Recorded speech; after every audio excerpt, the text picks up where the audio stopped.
નમસ્કાર, તમે જોઈ રહ્યા છો ગુજરાત શોર્ટ ન્યૂઝની ઇવનિંગ ટોપ હેડલાઇન્સ. દેશ અને દુનિયાના દરેક મહત્વપૂર્ણ સમાચાર સાથે ચાલો શરૂઆત કરીએ આજના મુખ્ય સમાચારથી.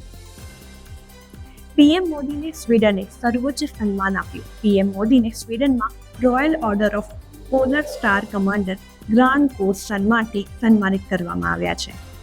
આ કોઈપણ દેશના વડાપ્રધાન કે સરકારના વડાને આપવામાં આવતું સ્વીડનનું સર્વોચ્ચ સન્માન છે. વડોદરા રેલવે સ્ટેશન પર સારથી સેવા શરૂ. વરિષ્ઠ નાગરિકો અને દિવ્યાંગોને મળશે મોટી રાહત.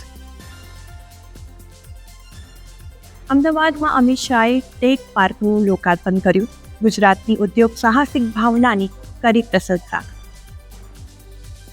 બેંકોકથી અમદાવાદની ફ્લાઇટમાંથી 6 કિલો ગાંજા સાથે એક શખ્સ ઝડપાયો. અમદાવાદ એરપોર્ટ પર કસ્ટમ વિભાગે મોટી કાર્યવાહી કરતા બેંકોકથી આવેલી ફ્લાઇટમાંથી એક શખ્સને અંદાજિત 6 કિલો ગાંજા સાથે ઝડપી પાડ્યો છે.